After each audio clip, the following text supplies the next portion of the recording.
అందరికీ నమస్కారం. మీరు చూస్తున్నారు తెలుగు రైతన్న యూట్యూబ్ ఛానల్. నేను మీ చిట్టుబాబు. ఈరోజు ఏంటంటే అన్న, మన వరి పొలం కోతకు రావడం మీకు అందరికీ తెలిసిన విషయమే. కాకపోతే ఏంటంటే వరి పొలం ఎప్పుడు మార్నింగ్ టైము కోతకు వస్తారన్న, ఉదయం మాటలు. కాకపోతే నేను ఉదయం వస్తుంది అనుకున్నాను, సాయంత్రంకి వస్తుంది అనుకున్నాను. సాయంత్రం వస్తుందని సాయంత్రం నుంచి కూర్చున్నాను అనమాట. కాకపోతే ఏమైందంటే పక్క పొలం కొంచెం లేట్ అయింది. ఇప్పుడు టైం వచ్చి సుమారు 7 అయిందనమాట.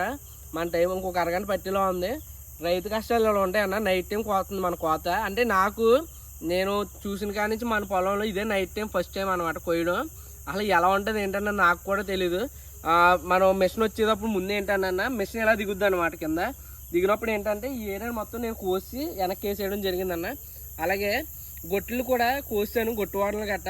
అంటే కోసినప్పుడు మనకి ఇబ్బంది అవ్వకుండా. అంటే నేను ఏమనుకున్నానంటే పొద్దున్న వాటలు అదే కొంచెం వెళ్తురుండగా వస్తుంది అనుకున్నాను. కాకపోతే చీకటి పడిపోయింది అనమాట. మీకు మొత్తం చూపించగలనో లేదో కానీ మొత్తం అయితే చూపించే ప్రయత్నం అయితే చేస్తానన్న. ఇలా ఉంటాయన్న రైతు కష్టాలు.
చూసారు కదన్నా, ఏంటంటే మన పొలంలోకి అయితే కోత వేసిన వచ్చింది అనమాట. మన పొలం చూసారు కదా, పొలంలో కోస్తుంది అనమాట. రైతులందరూ తప్పనిసరిగా నేను ఇప్పుడు పొలంలో దిగ్గానే మొట్టమొదటిగా చూసింది ఏంటంటే పాలు అనమాట. రాగానే సౌండ్ కి 2-3 పాలు పక్క నుంచి వెళ్ళిపోయాయి. చాలా జాగ్రత్తగా ఉన్నానన్న. నాకైతే చాలా భయం వేసింది అనమాట. చూడండి, నేను ఇలా దిగుతున్నాను అంటే నా పక్క నుంచి వెళ్ళిపోయింది. కొంచెం మాత్రం రైతులు జాగ్రత్తగా ఉండాలని నేను చెప్తున్నానన్నా. మీరు చాలా జాగ్రత్తగా ఉండాలి. చూడండి అయినా మన కోత మిషన్ అయితే స్టార్ట్ చేసింది. చూద్దాం ఏ టైం అవుతుందో.